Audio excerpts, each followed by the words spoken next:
ఏదో లెక్కలు చెప్పి అప్పులని ఆదాయాలని బకాయిలని సాకులు చెప్పి మీకు రెస్పాన్సిబిలిటీ నుంచి మీరు ఏమైనా తప్పించుకునేటువంటి ప్రయత్నం చేస్తున్నారా?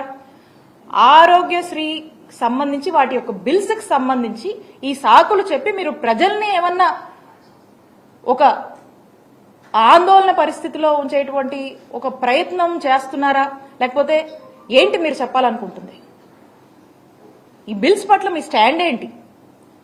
ఈ బిల్స్ అనేది మీ బాధ్యత. ఇది కంటిన్యూస్ రికరింగ్ సైకిల్ అని చెప్పి మీకు గుర్తు చేస్తా ఉన్నాం. అలాగే ఇక స్థానిక ఎంపీ గారు, యూనియన్ మినిస్టర్ గారు మొన్న వారు మాట్లాడుతూ ఉన్నారు. ఏమని మాట్లాడుతూ ఉన్నారు? ఆరోగ్యశ్రీకి డబ్బులు లేవని, పేషెంట్లకు వైద్యం అందించలేమని, నెట్వర్క్ హాస్పిటల్కి డబ్బులు ఇవ్వలేమని, అందరూ ఆయుష్మాన్ భారత్ కార్డులు తీసుకోవాలని చెప్పి వారు మాట్లాడుతూ ఉన్నారు. అసలు ఇక్కడ నాకు ఒక అనుమానం అనిపిస్తా ఉంది. కూటమి ప్రభుత్వంలోని ముఖ్యమంత్రి చంద్రబాబు నాయుడు గారు ఏమైనా వారి మనస్సులో ఉన్నటువంటి మాటల్ని మరి ఈ మంత్రుల ద్వారా ఏమన్నా ఎక్స్ప్రెస్ చేయిస్తున్నారా అనేటువంటి అనుమానం కూడా మాకు కలుగుతూ ఉంది. ఏమని?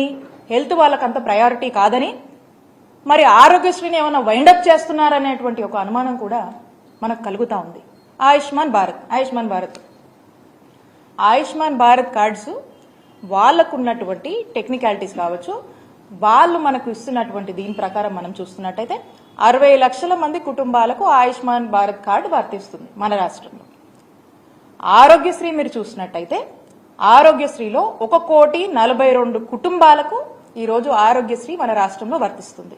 అంటే 90% of the families in the state of Andhra Pradesh కి ఆరోగ్యశ్రీ అనేది వర్తిస్తుంది.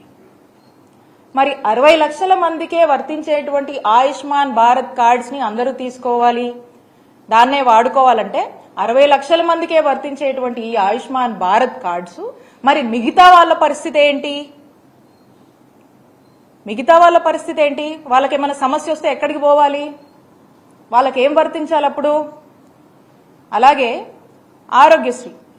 ఆరోగ్యశ్రీలో మనము 3,257 ప్రొసీజర్స్ కి మనం కవర్ చేస్తాం ఆరోగ్యశ్రీలో. మరి ఆయుష్మాన్ భారత్ 1900 చిల్లర, 1949, అంటే 2,000 కన్నా తక్కువ ప్రొసీజర్స్ ఉన్నటువంటి ఆయుష్మాన్ భారత్ ని మీరు వాడుకోండి అని చెప్పి చెప్తా ఉన్నారు.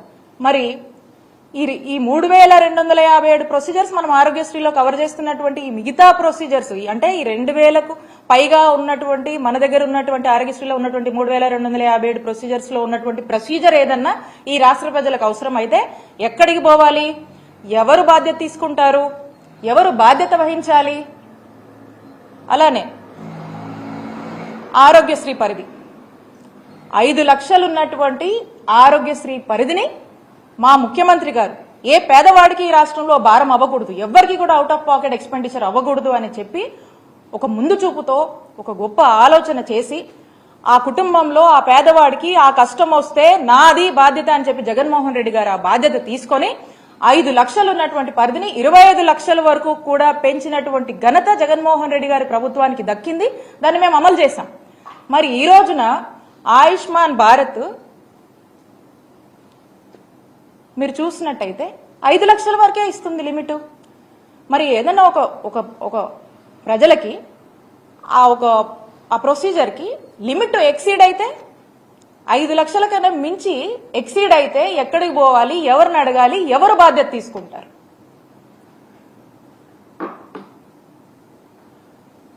ఆయుష్మాన్ భారత్ సంవత్సరానికి ఆయుష్మాన్ భారత్ లో ఎంత ఇస్తారు? బడ్జెట్ సుమారు 300 కోట్లు సంవత్సరానికి ఇస్తారు. ఆరోగ్యశ్రీ బడ్జెట్ ఎంత? సంవత్సరానికి ఎంత ఖర్చు చేస్తాం మనము? 3,000 కోట్లు ఖర్చు చేస్తాం. 3,000 ఈ సంవత్సరం అయితే 3,500 కోట్ల వరకు కూడా మనం ఖర్చు చేస్తా ఉన్నాం. అంటే 10% ఆఫ్ ఆరోగ్యశ్రీ ఆయుష్మాన్ భారత్ లో వాళ్ళు ఇస్తున్నారు. 300 crores ఎక్కడ? 3,000 crores ఎక్కడ? 3,000+ crores ఎక్కడ? ఈ సంవత్సరం మనం ఇస్తున్నటువంటి 3,500 crores ఎక్కడ? మరి ఇదంతా ఎవరు బేర్ చేయాలి? 10% కవర్ చేస్తే మరి 90% ఏమైపోవాలి? ఈ ప్రజలు ఏమైపోవాలి? ఈ ప్రజల యొక్క హెల్త్ ఏదైనా ఇబ్బందులు వస్తే వాళ్ళ ఆరోగ్య బాధ్యత ఎవరు తీసుకుంటారు? తీసుకోవాల్సిన బాధ్యత ఎవరి మీద ఉంది? ఆ బాధ్యత మీది కాదా? ప్రభుత్వంగా ఆ బాధ్యత మీది కాదా? ఆ బాధ్యత ఖచ్చితంగా మీదే. కోవిడ్ లాంటి సిచ్యువేషన్ లో అనేక ఇష్యూస్ ఉన్న, అనేక క్రైసిస్ నడుస్తున్నటువంటి సమయంలో కోవిడ్ ని కూడా ఆరోగ్యశ్రీలోకి పరిధిలోకి తీసుకొచ్చినటువంటి ఘనత జగన్మోహన్ రెడ్డి గారికి దక్కుతుంది.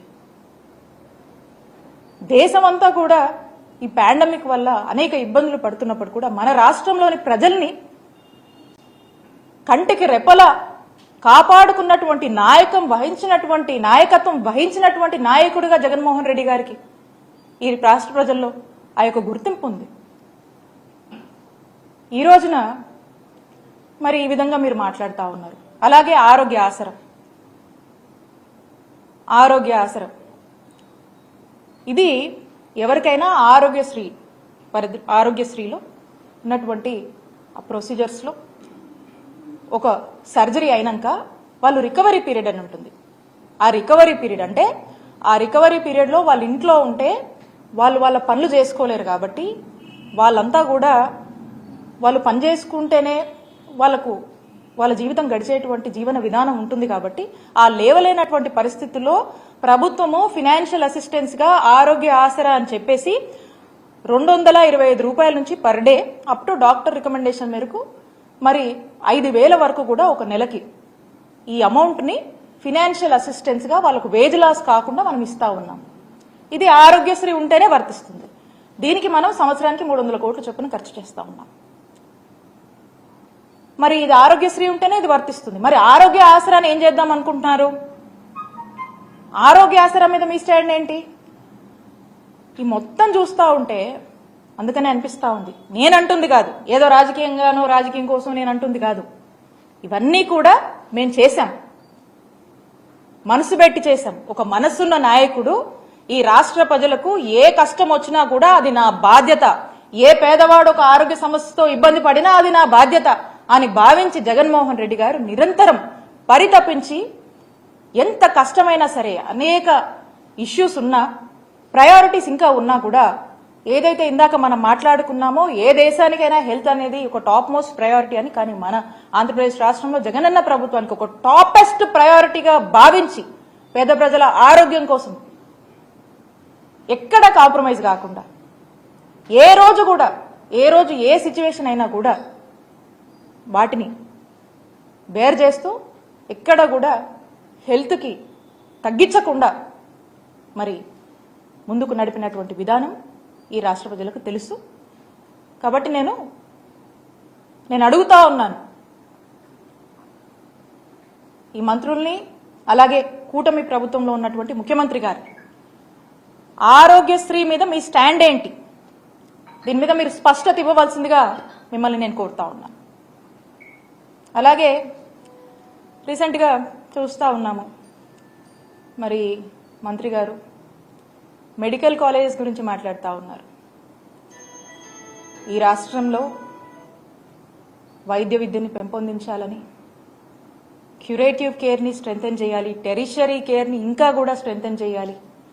ఈ రాష్ట్రంలోని ప్రజలు ఏ ఆరోగ్య పరిస్థితి వచ్చినా ఇతర రాష్ట్రాలకు వెళ్లకుండా ఇక్కడే ఒక మంచి వైద్య సేవలు అందించాలి అంటే వైద్య విద్యను మనము పెంపొందించాలి, వైద్య విద్యను మనము స్ట్రెంథెన్ చేయాలి అనే ఒక గొప్ప ఆలోచనతో ప్రతి జిల్లాకి ఒక మెడికల్ కాలేజెస్ ని తీసుకురావాలనేటువంటి ఒక గొప్ప ఆలోచన చేసి మొట్టమొదటిసారిగా ఈ రాష్ట్ర చరిత్రలో 17 కొత్త గవర్నమెంట్ మెడికల్ కాలేజెస్ ని మన రాష్ట్రానికి తీసుకురావాలనేటువంటి ఒక గొప్ప ఆలోచన, సుమారు 8,500 కోట్ల ఖర్చుతో ఈ మెడికల్ కాలేజెస్ ని తీసుకురావాలని చెప్పి శ్రీకారం చుట్టినటువంటి ఘనత జగన్మోహన్ రెడ్డి గారికే దక్కుతుంది. మరి ప్రభుత్వం వచ్చిన నాటి నుంచి కూడా ఈ మెడికల్ కాలేజ్ తీసుకురావాలంటే మీ అందరికీ కూడా తెలిసే ఉంటుంది. ఒక మెడికల్ కాలేజ్ తీసుకురావాలంటే ఒక ఓవర్ నైట్ గా మనం చేసేది కాదు. ఇది దీనికంటూ కొన్ని ప్రొసీజర్స్ ఉన్నాయి, దీనికంటూ కొంచెం టైం టేకెన్ ప్రాసెస్ ఉంటుంది, దీనికంటూ ఒక హాస్పిటల్ కావాలి, దీనికంటూ కొన్ని కండిషన్స్ ఉంటాయి. సో కాబట్టి ఇవన్నీ ఏమి అనుకోగానే అయిపోయేటువంటి పరిస్థితి కాదు. అయినప్పటికీ ఒక ప్రాపర్ యాక్షన్ ప్లాన్ ముఖ్యమంత్రి గారు వేసి ఫేజ్డ్ మేనర్ లో కూడా ఒక 3 phases కింద ఈ 17 గవర్నమెంట్ మెడికల్ కాలేజెస్ ని మేము డివైడ్ చేసుకుని ఆ టార్గెట్ పెట్టుకుని టార్గెట్ రీచ్ అయ్యేలాగా కూడా మేము మా అధికారులను కూడా పనిచేసినటువంటి పరిస్థితి. మరి ఈ ఫస్ట్ ఫేజ్ లో మనం చూసినట్టయితే 5 మెడికల్ కాలేజెస్ అనుకున్నాం. 2023 to 24 ఒక 5 కాలేజెస్ అనుకున్నాం. ఆ 5 కాలేజెస్ ఏవైతే ఏం చేశామో దాని తగ్గట్టుగా ఆ 5 కాలేజెస్ ని తీసుకొచ్చాము, ఇనాగరేట్ చేశాము, ప్రారంభించాము, ఒక బ్యాచ్ కూడా అయిపోయింది. ఆ నెక్స్ట్ ఫేజ్ సెకండ్ ఫేజ్ ఏదైతే ఉందో ఇది 24 to 25 ఈ బ్యాచ్ అంటే రేపు ఆగస్ట్ సెప్టెంబర్ లో ప్రారంభం అవ్వాల్సినటువంటి పరిస్థితి. మరి రేపు 5 కాలేజీలు ప్రారంభం అవ్వాల్సినటువంటి యాక్షన్ ప్లాన్ మేము వేసాం. దాని దగ్గర స్టెప్స్ మేము తీసుకున్నాము. దానికి సంబంధించినటువంటి ఇన్ఫ్రాస్ట్రక్చర్ మేము వేయడం జరిగింది. అట్ ది సేమ్ టైం దానికి కావాల్సినటువంటి రిక్రూట్మెంట్స్ అవన్నీ కూడా మేము ప్రారంభించడం జరిగింది. మేము కొంత చేశాము, కొంత చేయాల్సింది ఉంది. ఇప్పుడు మరి మెడికల్ కాలేజ్ పరిస్థితి ఏంటో మనకు అర్థం కావట్లేదు. ఈ ఫేజ్ కి రావాల్సినటువంటి ప్రారంభం కావాల్సినటువంటి మెడికల్ 5 మెడికల్ కాలేజెస్ల పరిస్థితి ఏంటి, దానిపై మీ స్టాండ్ ఏంటి మనకు తెలియట్లేదు. దీని మీద స్పష్టత ఇవ్వాల్సినటువంటి అవసరం ఈ ప్రభుత్వానికి ఉంది. ఆ తర్వాత వచ్చే 7 మెడికల్ కాలేజ్ వాటి పరిస్థితి ఏంటి, దాని మీద మీ స్టాండ్ ఏంటి? ఏదో ఇప్పుడు ఈ మెడికల్ కాలేజ్ చేస్తే, ఈ మెడికల్ కాలేజ్ ని తీసుకొస్తే ఆ మంచి పేరు జగన్మోహన్ రెడ్డి గారికి వస్తుందేమో అనేటువంటి ఒక ఆలోచన ఏమైనా ఉందేమో నాకు తెలియదు. ముందు చూపు లేకుండా మెడికల్ కాలేజ్ కోసము ఆలోచన చేసి మరి ముందు చూపు లేకుండా జగన్మోహన్ రెడ్డి గారి ఆలోచన చేసి వెళ్తున్నారని చెప్పి మరి మంత్రి గారు మాట్లాడుతూ ఉన్నారు. ముందు చూపు లేకుండా ఏమీ ఆలోచన చేయలేదు. ముందు చూపు ఉంది. ఈ రాష్ట్ర ప్రజల కోసం కమిట్మెంట్ ఉంది. ఈ రాష్ట్రంలో అనేక మంది డాక్టర్ అవ్వాలనుకునేటువంటి విద్యార్థుల పట్ల బాధ్యత ఉంది. ఎంతో ఆశగా ఎదురు చూస్తున్నటువంటి ఆ తల్లిదండ్రుల పట్ల బాధ్యత ఉంది. కాబట్టే ఈ ఒక గొప్ప ఆలోచనలు చేశాం. ఒక మంచి మెరుగైన వైద్య సేవలు మన రాష్ట్రంలో అందించాలి, వాళ్ళ ప్రాంతానికి దగ్గరగా అందించాలి. ఎంతో మంది డాక్టర్స్ ని మనం తయారు చేయాలి. ఏదో మన రాష్ట్రానికే కాదు, మన దేశానికి, ఇతర దేశాలకు కూడా ఈ డాక్టర్లు సేవ చేయాలి అనేటువంటి ఒక గొప్ప ఆలోచనతో మనం ఇక్కడ డాక్టర్లని తయారు చేయాలి అనేటువంటి ఆలోచనతో ఒక మెడికల్ కాలేజ్ పెడితే ఒక డాక్టర్సే కాదండి, అనేక బెనిఫిట్స్ ఉంటాయి. ఆ ప్రాంతంలో మంచి వైద్య సేవలు అందించవచ్చు, ఆ ప్రాంతంలో ఎంప్లాయ్మెంట్ ఆపర్చునిటీస్ వస్తాయి, ఆ ప్రాంతం అభివృద్ధి చెందుతుంది. ఇలాంటి ఒక గొప్ప ఆలోచనతో మన ముఖ్యమంత్రి గారు ఆ రోజున జగన్మోహన్ రెడ్డి గారు అడుగులు వేస్తే మరి ముందు చూపు లేదు, ఎట్లా పడితే అట్లా చేశారు అని చెప్పి మాట్లాడుతూ ఉన్నారు. ఇక్కడ మరి మీరు ఎందుకు చేయలేకపోతా ఉన్నారు? మీ ప్రయారిటీ ఏంటి? మీ ప్రయారిటీ ఇది కాదా? వచ్చినప్పటి నాటి నుంచి ఆలోచన చేసి దీనికంటూ కొంత ఇన్ఫ్రాస్ట్రక్చర్ చేసి దీనికి సంబంధించినటువంటి పనులన్నీ కూడా మనం ప్రారంభించున్నాం. మరి లాస్ట్ ఇయర్ ఈ నోటీస్ వచ్చినప్పుడు మా ముఖ్యమంత్రి గారు జగన్మోహన్ రెడ్డి గారి ఆదేశాల మేరకు వెళ్లి కేంద్ర మంత్రిని కలిసి మా స్టేట్ పరిస్థితి, మా స్టేట్ లో మేము పలానా ఆలోచన చేసి 17 మెడికల్ కాలేజ్ ని తీసుకురావాలి, ప్రభుత్వ మెడికల్ కాలేజ్ తీసుకురావాలని ఒక ఆలోచన చేశాము. దీనికి సర్టెన్ ఇన్ఫ్రాస్ట్రక్చర్ కూడా లేజేసి ఇంత మేము ఇచ్చేసాము అని చెప్పి మన స్టేట్ నీడ్స్ ఎక్స్ప్రెస్ చేస్తే అప్పట్లో ఉన్నటువంటి యూనియన్ మినిస్టర్ మన్సుఖ్ మాండవ్య గారు ఎంబటే స్పందించి మన స్టేట్ యొక్క నీడ్స్ ని గుర్తించి మనకు సపోర్టివ్ గా ఉండేందుకు ఇమీడియట్ గా కూడా ఒక 1 year పాటు ఆ కండిషన్ ని రిలాక్సేషన్ ఇచ్చారు. ఆ రిలాక్సేషన్ ఇచ్చిన నాటికి ఆల్రెడీ మనం ఒక బ్యాచ్ కూడా మనది స్టార్ట్ అయిపోయింది. అంటే 5 కాలేజ్ మనం ప్రారంభించాం, స్టార్ట్ అయిపోయింది. ఈ నెక్స్ట్ కాలేజ్ కోసం మనం రిలాక్సేషన్ కూడా తెచ్చుకున్నాం. అండ్ దీనికి సంబంధించి కొంత హార్డ్ వర్క్ మనం చేస్తున్నాము. సో కాబట్టి ఇంకా ఎందుకు ముందుకు వెళ్ళట్లేదు? ఎక్కడ డిలే ఉంది? ఎక్కడ ప్రాబ్లం వచ్చింది? దాన్ని ఇమీడియట్ గా కంప్లీట్ చేయాల్సినటువంటి బాధ్యత మీ మీద ఉందని గుర్తు చేస్తున్నాం. ఎంతో మంది ఆశగా విద్యార్థులు, తల్లిదండ్రులు ఎదురు చూస్తా ఉన్నారు. సో కాబట్టి వాళ్ళందరికీ కూడా ఈరోజు మనం సమాధానం ఇవ్వాల్సినటువంటి బాధ్యత ప్రభుత్వంగా మీ మీద ఉందని చెప్పి గుర్తు చేస్తూ మీ అందరినీ కూడా మేము ఒకటే, ఈ ప్రభుత్వాన్ని ఒక సరైన స్పష్టత ఈ మెడికల్ కాలేజ్ మీద ఇవ్వమని మేము రిక్వెస్ట్ చేస్తా ఉన్నాం. అలాగే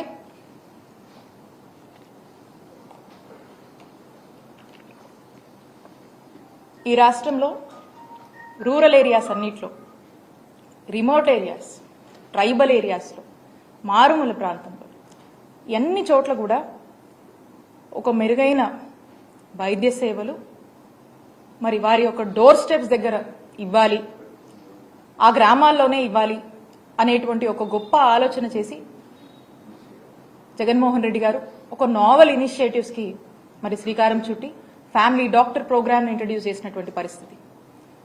ఎంత గొప్పగా ఈ పథకము ఒక గొప్ప రిజల్ట్స్ని ఇచ్చింది. ఎంత చక్కగా కూడా ఈ రోజున గవర్నమెంట్ డాక్టర్ ఆ గ్రామంలో ఉండి వైద్య సేవలు అందించడము, గవర్నమెంట్ డాక్టర్ ఈరోజు లేవలేనటువంటి పరిస్థితిలో ఉన్నటువంటి పేషెంట్స్ దగ్గరికి వెళ్ళి వైద్య సేవలు ఇచ్చేటువంటి ఒక గొప్ప కార్యక్రమం ఉచితంగా. మరి ఇలాంటి ఒక గొప్ప కార్యక్రమాన్ని మేము అధికారంలో ఉండగా తీసుకొచ్చాము. ఇది ఒక ప్రివెంటివ్ కేర్ మాదిరిగా, prevention is better than cure, అంటే ఒక ఫస్ట్ ఎయిడ్ మాదిరిగా ఏదన్నా ఒక ఇష్యూ వస్తే ఆ గ్రామంలో అక్కడే మనకు పరిష్కారం దొరికేటువంటి ఒక గొప్ప కార్యక్రమంగానే మనం చూడొచ్చు. అంటే ఏదున్నా కూడా మన గ్రామంలోనే మనకు వైద్య సేవలు అందుతాయి. అవసరమైతే మనకి ఇంటికే వచ్చి డాక్టర్ చూసేటువంటి ఒక ఆలోచన చాలా గొప్పగా దీన్ని మేము ఇంప్లిమెంట్ చేశాం. ఇది ఎంతో మంది రాష్ట్ర ప్రజలకు మంచి వైద్య సేవలు అందించడంతో పాటు ఎంతో మంది ఆరోగ్యాన్ని కూడా కాపాడినటువంటి పరిస్థితి. మరి ఇలాంటి ఒక గొప్ప ఫ్యామిలీ డాక్టర్ లాంటి ప్రోగ్రామ్ మీద మీ స్టాండ్ ఏంటి? అసలు ఇది కంటిన్యూ అవుద్దా? దీని మీద మీ ఆలోచన ఏంటి అనేది ఈ ప్రభుత్వాన్ని నేను స్పష్టత ఇవ్వవలసిందిగా రిక్వెస్ట్ చేస్తా ఉన్నాను. అలాగే ఆరోగ్య సురక్ష అనేటువంటి ఒక కార్యక్రమం, ఈ ఆరోగ్య సురక్ష అనే కార్యక్రమంలో ఇందాక మనం మాట్లాడుకున్నట్టు ఫ్యామిలీ డాక్టర్ ప్రోగ్రాంలో డాక్టర్స్ వెళ్లి గ్రామాలను చూస్తారు, ఓపీస్ కండక్ట్ చేస్తారు, అలాగే అక్కడే ఉచిత వైద్య సేవలు అందించడం, టెస్టులు చేయడం, ఇంకేదైనా ఉంటే రిఫరల్ ఏమైనా అవసరమైతే చెప్తారు. సో ఇక్కడ సూపర్ స్పెషాలిటీ వైద్య సేవల్ని ఈరోజు ఆరోగ్య సురక్ష కార్యక్రమంలో ఆ గ్రామంలోనే అందించినటువంటి పరిస్థితి. మరి ఈ సూపర్ స్పెషాలిటీ వైద్య సేవల్ని మనం అక్కడ అందిస్తే అక్కడి నుంచి అవసరమైతే మళ్ళీ రిఫరల్ కూడా మరి రికమెండ్ చేసేటువంటి పరిస్థితి.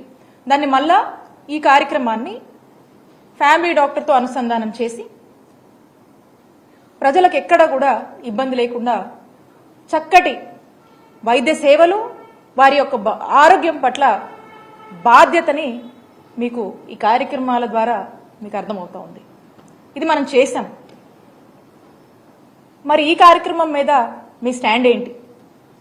ఇది కంటిన్యూ చేస్తారా లేకపోతే ఏంటి అనే దాని మీద కూడా ఈ ప్రభుత్వం స్పష్టత ఇవ్వవలసిందిగా నేను రిక్వెస్ట్ చేస్తా ఉన్నాను. అలాగే ఇవన్నిటితో పాటు ప్రివెంటివ్ కేర్, క్యూరేటివ్ కేర్ దీన్ని స్ట్రెంగ్తెన్ చేస్తూ గౌరవ సభ్యులు లేవనెత్తిన అంశాలని, వారి ఆవేదనని ఇది ఖచ్చితంగా ఇది తెలుసు అధ్యక్ష. గత ప్రభుత్వం చేసిన అవకతవకల్ని మనం ఈ ప్రభుత్వం వారసత్వంగా వచ్చింది అధ్యక్ష. గౌరవ సభ్యులు ప్రత్యేకంగా ప్రస్తావించింది, ముఖ్యంగా ప్రస్తావించింది డబ్బులు కనిపిస్తున్నాయి అకౌంట్స్లోకి వెళ్ళినాయి, కానీ గ్రామ పంచాయతీలోకి వచ్చేటప్పటికి బ్లీచింగ్ పౌడర్ కొనడానికి కూడా డబ్బులు లేవు. ఇది సత్యం అధ్యక్ష. ఇది ఏమైపోయిందంటే కరిమింగిన వెలగపండులా అయిపోయింది. డబ్బులు కనిపిస్తున్నాయి, ట్రాన్సాక్షన్ కనిపిస్తున్నాయి అకౌంట్స్లో, కానీ నిధులు డ్రా చేయడానికి లేదు. ఇది దీని మీద ప్రత్యేకించి ఇది ఒక క్వశ్చన్ వల్ల కాదు అధ్యక్ష. దీని మీద గౌరవ సభ్యులందరికీ కూడా నేను తెలియజేసుకునేది, దీని మీద ప్రత్యేకించి ఒక 4-5 గంటల సెషన్ జరగాలి అధ్యక్ష. అలాగే ఎందుకంటే ఇది మీ అందరూ గౌరవ సభ్యులందరికీ కూడా విన్నవించుకున్నాం మన స్పీకర్ గారి ద్వారా. ఇది చాలా లోతుగా అధ్యయనం జరగాలి. దీని మీద ఖచ్చితంగా ఒక వైట్ పేపర్ కూడా తీసుకురావాలని మనస్ఫూర్తిగా కోరుకున్నాం. ఆ ప్రయత్నంలో ఉన్నాం గౌరవ సభ్యులందరూ తెలియజేసుకున్నాం అధ్యక్షుల ద్వారా. సో 2019 నుండి 24 ఇప్పటి దాకా 15th ఫైనాన్స్ కమిషన్ సంబంధించినంత వరకు 5,251 కోట్లు గ్రామ పంచాయతీల అకౌంట్లో పడ్డాయి. అలాగే 14వ ఫైనాన్స్ కమిషన్ సంబంధించి 2,336 కోట్లు అకౌంట్లో పడ్డాయి సార్. టోటల్గా 7,587 కోట్లు పడ్డాయి. కానీ అందులో 2,285 కోట్లు కరెంటు ఛార్జీల కొరకు ఏపీ డిస్కామ్ వారికి ఆర్థిక శాఖ పంపించేసింది. దీనికి గౌరవ సభ్యులు అడిగారు, దీనికి ఎవరు అనుమతి తీసుకున్నారని. ఎవరు అనుమతి తీసుకోలేదు, వాళ్ళ ఇష్టారాజ్యం, వాళ్ళు తీసేసుకున్నారు. అడిగేవాళ్ళు ఎవరు లేరు, సో వాళ్ళు తీసేసుకున్నారు. ఇది నేను రివ్యూలు చేస్తా ఉంటే అసలు ఇంకా మీరు అడుగుతున్నాయి చాలా తక్కువ. నాకు లోపల నుంచి ఒక చీమల దండులో వస్తున్నాయి సందేహాలు. సో మా అధికారులు అలసిపోతా ఉన్నారు. సందువల్ల మీకు జస్ట్ ఇది అందుకు నేను అడుగుతానంటే ఒక ప్రత్యేకంగా గౌరవ ముఖ్యమంత్రి గారికి కూడా నేను మీ ద్వారా తెలియజేసుకున్నాను అధ్యక్ష. దీని మీద ఒక స్పెషల్ పంచాయతీరాజ్ అవకతవకల మీద ప్రత్యేకమైన సెషన్ జరగాలి అధ్యక్ష దీని మీద. అలాగే ఇంకా 696 కోట్ల రూపాయలని విడుదల చేయాలి అధ్యక్ష. ఇంకా అది కూడా ఇంకా ఫైనాన్స్ డిపార్ట్మెంట్ దగ్గర ఉంది అధ్యక్ష. అలాగే రవికుమార్ గారు అడిగిన ఇంకొక ప్రశ్న అధ్యక్ష, ఈ పాపులేషన్ ప్రకారం కేటాయించాలి కదా అంటే కేంద్రం వ్యత్యాసాల గురించి అడిగారు అధ్యక్ష. కేంద్రం కేటాయించిన నిధులు ప్రతి సంవత్సరానికి మారుతూ ఉంటాయి అధ్యక్ష. తదనుగుణంగా నిధుల కేటాయింపులు కూడా జరిగాయి. నిధులు విడుదల కాబట్టి అధ్యక్ష దీంట్లో ఇంకా సంతృప్తికరంగా ఉండకపోవచ్చు సమాధానం. Will take it into consideration sir. Will give a detail answer in fourth coming session sir. అలాగే మనకి పంచాయతీల నిధులు పర్ క్యాపిటా గ్రాంట్ కానీ, స్టాంప్ డ్యూటీ కానీ, సెనరై ఛార్జెస్ కానీ వీటికి కూడా నిధులపై కూడా సమీక్షించి చాలా రావాల్సిన అధ్యక్ష పంచాయతీలకి దానికి ఎలా రావాలి, ఏం చేయాలి, విడుదల జరిగేటట్లు విల్ ఇనిషియేట్ ద యాక్షన్ అధ్యక్ష. అలాగే ముఖ్యంగా ఈ వాటర్ బాండ్ ఈ వ్యాధులన్నీ వస్తున్నాయి నీటి ద్వారా, దీనికి స్పెషల్ డ్రైవ్ కండక్ట్ చేస్తాం అధ్యక్ష. విల్ టేక్ ఇట్ ఫార్వర్డ్ అధ్యక్ష. సో ముఖ్యంగా నిన్న గౌరవ సభ్యుల దృష్టికి తీసుకొస్తున్నాను అధ్యక్ష. ఈ డిలే అంటే ఈ ఆలస్యం ఎందుకు జరిగింది అసలు మీరు కొంచెం అంటే నిన్న రివ్యూ చేస్తున్నప్పుడు అధ్యక్ష టోటల్గా లోకల్ బాడీస్ సంబంధించి రివ్యూ చేసాం అధ్యక్ష. ఈ పంచాయతీలది దాంట్లో ఉండిపోయింది. ఇట్స్ 3 టైర్ లోకల్ బాడీ ఇది కాబట్టి సెంట్రల్ గవర్నమెంట్కి ఎలాంటి కాన్స్టిట్యూషనల్ గ్యారంటీ ఉందో, స్టేట్ గవర్నమెంట్కి ఎలాంటి కాన్స్టిట్యూషన్ గ్యారంటీ ఉందో, ప్రొటెక్షన్ ఉందో, పంచాయతీలకు కూడా అదే ప్రొటెక్షన్ ఉంది అధ్యక్ష. అక్కడ జాతిపిత మహాత్మా గాంధీ గారి ఫోటో పెట్టుకుని గ్రామ స్వరాజ్యం కోసం తపన పడే మనందరం కూడా ఈరోజు నలుగుతా ఉన్నాం. కాకపోతే గత ప్రభుత్వం చేసిన తప్పులు ఎలా ఉన్నాయంటే అధ్యక్ష మొత్తం వదిలేశారు అధ్యక్ష. గాంధీ గారి ఫోటో వరకు దాన్ని పెట్టారు కానీ, అలంకారప్రాయంగా పెట్టారు కానీ నిజంగా ఆయన స్ఫూర్తిని గత ప్రభుత్వం తీసుకెళ్లేదు, ఈ ప్రభుత్వం తీసుకెళ్తాం అధ్యక్ష. అలాగే ముఖ్యంగా జస్ట్ మనం లోతుగా అధ్యయనం చేయబోయే బదులు చాలా సింపుల్ గా అధ్యక్ష మీకు గౌరవ సభ్యులందరికీ చేస్తా ఉన్నాను. నిన్న మా అధికారులతో కూడా మాట్లాడుతూ ఉంటే ఈ కేంద్రం ప్రతి పంచాయతీకి బ్యాంక్ అకౌంట్ ఓపెన్ చేయమంది అధ్యక్ష. అది చేయటం అంటే కీలకమైన కారణాలు ఏంటి, delay is not releasing due to releasing of అంటే భారతదేశ ప్రభుత్వం డిలే చేయలేదు అధ్యక్ష, సకాలానికి పంపించేస్తా ఉంది. కానీ కొంతకాలం ఏమో పంచాయతీ మన ఎన్నికలు జరగకపోవటం వల్ల ఇంకొకసారి వీళ్ళు అడిగింది non integration towards PFMS by the state government. అంటే కేంద్రానికి సంబంధించిన పబ్లిక్ ఫైనాన్స్ మేనేజ్మెంట్ సిస్టమ్కి అనుసంధానం చేయమని అడిగారు. మొదటి 2 సంవత్సరాలు వీళ్ళు సరిగ్గా చేయకపోవటం వల్ల మేము నమ్మలేం, మిమ్మల్ని డైరెక్ట్గా పంచాయతీ ఖాతాల్లోకి వెళ్ళాలి, అందుకని మీరు పిఎఫ్ఎంఎస్కి మీరు అనుసంధానం చేయండి. అది చేయకపోవటం వల్ల కూడా అదొక మేజర్ డిలేస్ అధ్యక్ష. అలాగే డ్యూ టు ఎలక్షన్స్ని నిర్వహించకపోవడం దానివల్ల కూడా ఆలస్యమైంది అధ్యక్ష. ఇవన్నీ చూస్తే నేను మీకు ప్రత్యేకించి సభకి నేను ఈ పంచాయతీరాజ్ శాఖ బాధ్యత తీసుకున్న నేను మీకు మాటిస్తున్నాను. మీకు దీంట్లో జరిగిన అవకతవకలు కానీ, గత ప్రభుత్వం చేసిన తప్పులు కానీ, అలాగే భవిష్యత్తులో మేము చేస్తున్న రోడ్ మ్యాప్ కానీ సవివరంగా మీకు తెలియజేసి ఈ కరెక్షన్స్ చేసుకొని గాంధీ గారి స్ఫూర్తిని, గ్రామ స్వరాజ్యాన్ని ఈ ప్రభుత్వం సంపూర్ణంగా పాటించి గ్రామ స్వరాజ్యం తాలూకు నిధుల్ని తిరిగి పంచాయతీలకే చెందేలాగా, తిరిగి పంచాయతీలకు వచ్చేలా మేము చర్యలు తీసుకుంటాం. మీ అందరికీ గౌరవ